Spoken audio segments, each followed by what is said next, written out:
One thing a lot of people have trouble with, and that is handling their finances, and people in prison are no different. Welcome to Crossroad Connection. We're speaking out for those left unheard. My name is David Schuringa. I'm the president of Crossroad Bible Institute and the host of Crossroad Connection. I have with me in the studio today Megan Meyer. Hi. Welcome, Megan. Thanks. And we have the special edition of Letters from Prison. Right. And what's the topic today? The topic is, I was going through the testimonies, and there were so many beautiful testimonies or comments on the book, 3 Simple Rules. A practical manual guaranteed to improve your finances. It's by Ted Boers and a foreword by yours truly. Yeah. And we give this as a gift to all of our students. Right. Along with a course in financial management called In God We Trust. Right. And so this book, 3 Simple Rules, they get this, and we have testimonies about what this book meant to them. Really beautiful ones, and, too. I'm eager to hear them. Okay. Because people in prison, to be successful on the outside, they need to be able to handle their finances correctly, stay out of debt and all that. And even though their finances are very limited in prison, sometimes they have jobs where they make 10 cents or 50 cents an hour. Save. And they still save, and so they can start putting these principles to work right away. But let's see what they think about the book. Okay. This one is from Paul in Florida.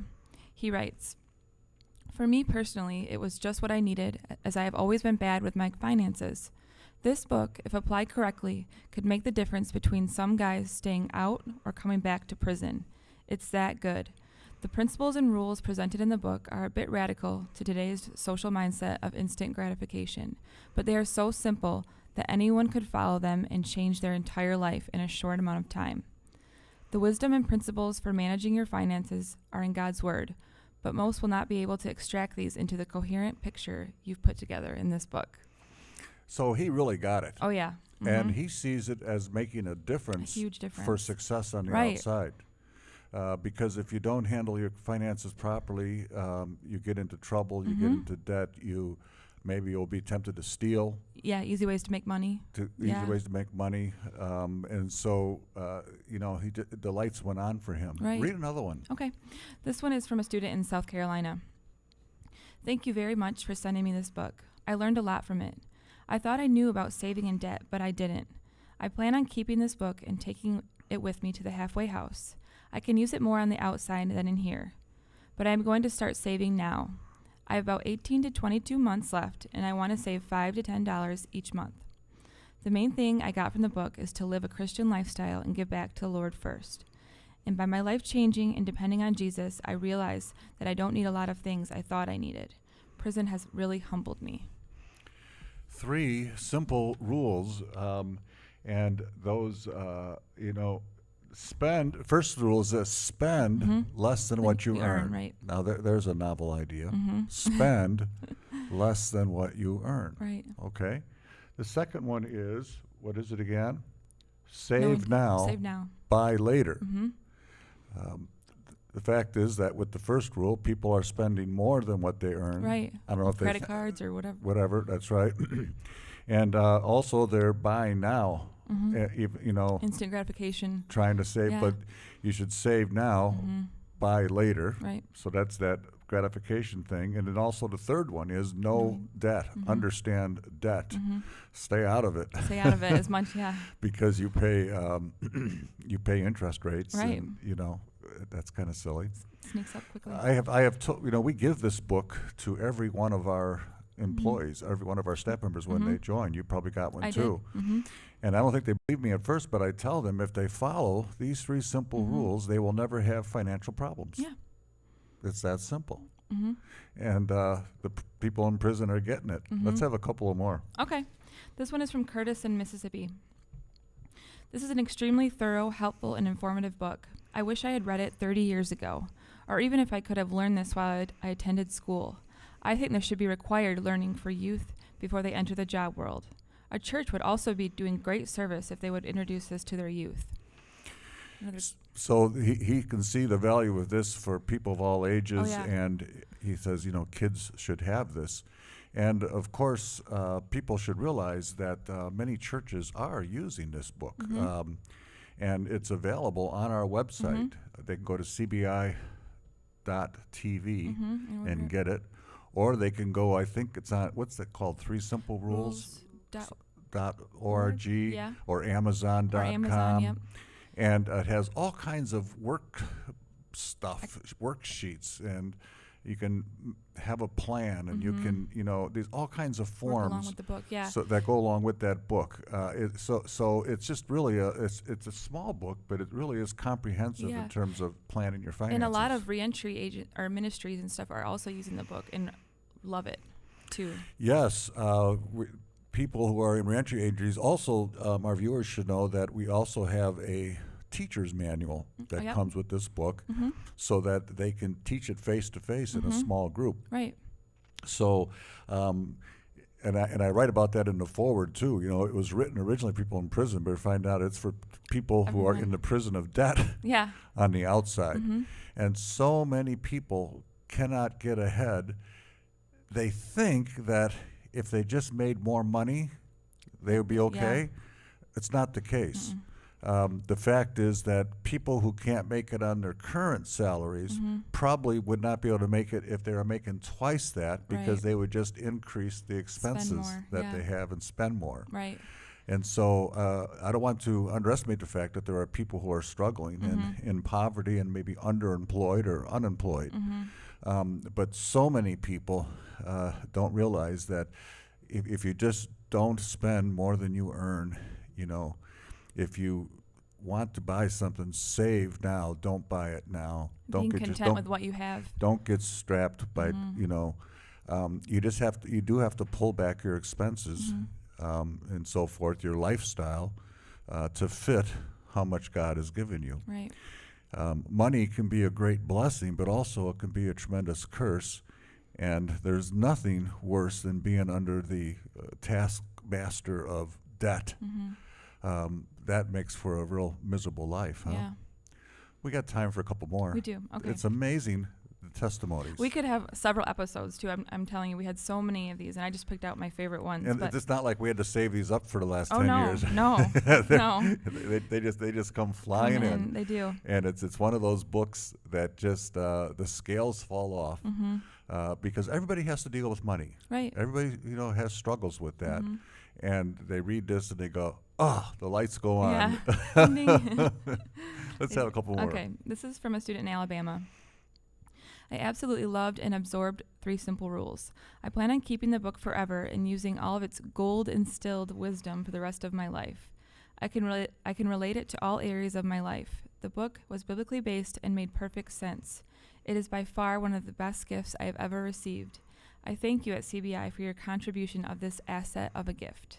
I like that. Makes perfect sense. I think you knew the double entendre there. Yeah, yeah. Say, do you remember your first job where you actually made money? Yeah. Tell me about it. But when I got the first paycheck, I was like, couldn't believe it when I had and opened a bank account and all that How stuff. old were you? 16, Oh, okay, 16. 17. All right. Yeah. And you received your first check, and so you went out and bought new shoes? Oh yeah, clothes obviously. Until Oh. my parents were like, What did they say? reeled me kind of back in, saying, "Think about this. You got to go to college. You got your gas money. You got all this I stuff love you it. got to pay for." How you come know. I knew that you'd be getting clothes and shoes? You're all about fashion, right? Not really, but it's just That's- I got so it's a excited to natural thing see the do. money. Yeah, it was a natural thing to do. So, And, but- and also, that's a very good point. The first inclination is when we get extra money, treat yourself. go spend it. Yeah. Right. But then your parents said, "Whoa, girl, Think about all this stuff you're gonna, and I go, "Oh, I'm gonna have to pay for that. save I'm gonna now." have to pay for that. Yeah, save now. Save now. And what did you do? They helped you open up a bank account? Yep. Mm-hmm. Yeah. Well, I had a similar situation when I was a little boy growing up in the south side of Chicago. I was about 10, and I had a 1,500 paper route. Oh, you did?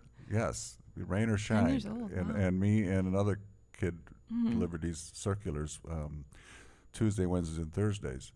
And I would get this little manila envelope with my payment in it. I don't know if I got paid a penny a paper or something, some pathetic amount, And when I got that very first one, my parents took me to the bank in Evergreen Park. I still remember it, and took me to the bank and opened up a savings account.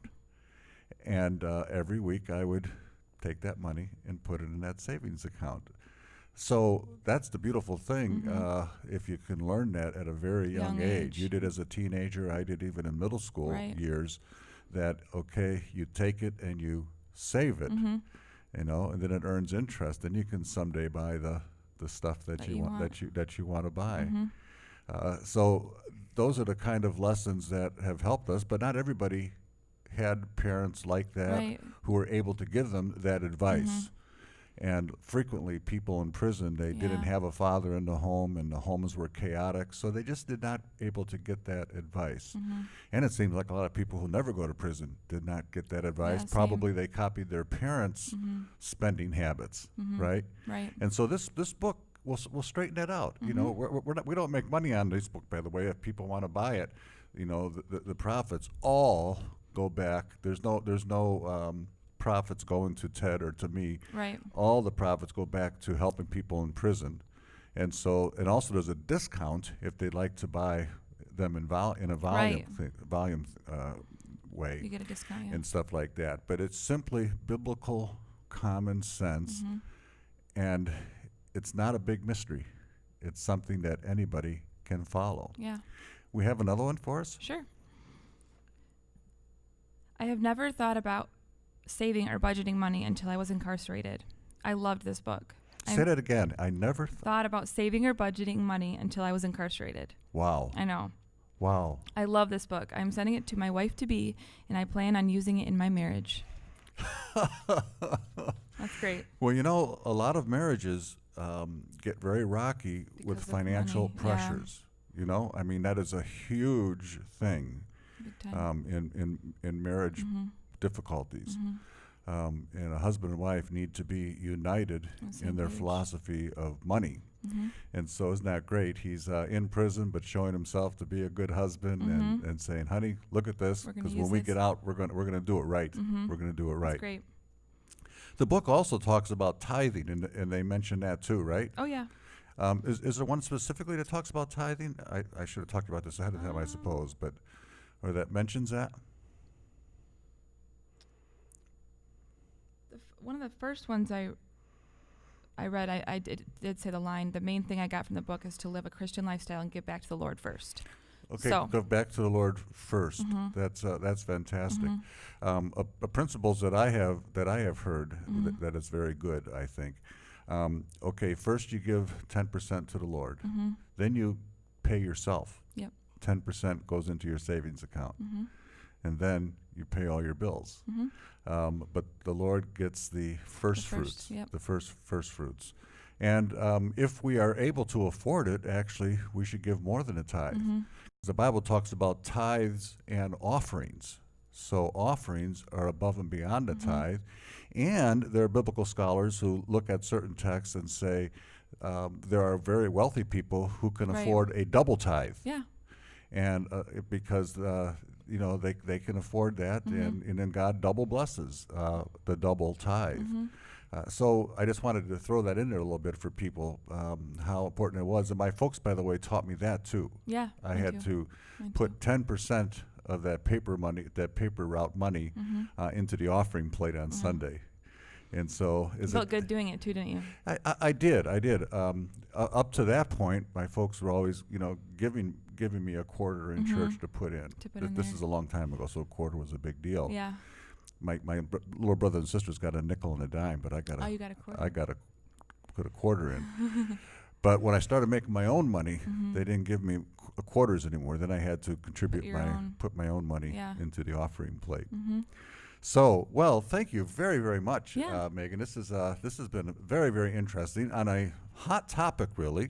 Not everybody likes to talk about money, but it can create huge problems personally, huge problems in your family and in your marriage.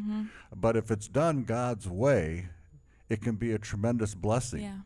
And you can be a tremendous blessing. I was in the business world before I became a pastor, you know. And you want to know what the only thing is that I miss about the business world? What? Being able to have money to write large checks to organizations. There you go. Because that's a great joy, Mm-hmm. you know, for a business person, a person who, you know, has their own company or something like Mhm. that they can afford to be a great blessing. Right. But then, on the other hand, we believe that God uses our tithe as well. Mm-hmm. We get wonderful little gifts from the people in prison themselves. It'll be they tithe. $5, it'll be $10. And you think, well, that's not much, but you know, Jesus says that, you know, God does a tremendous amount with the widow's mite. Mm-hmm. You know, so He can take that $5 from a person in prison and do as much as 50,000 from someone else if There He you go. wants. Mhm. You know, so everybody's gifts are important. Well, we want to thank you for joining us today on Crossroad Connection. We've been talking about this book, Three Simple Rules. It's a book that we give free to all of our students. You can buy it online if you like and at a discount.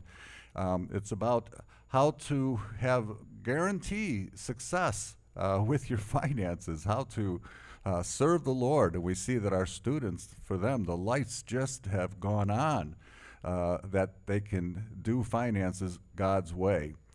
We hope that you enjoyed the program, and I hope to see you here again next week.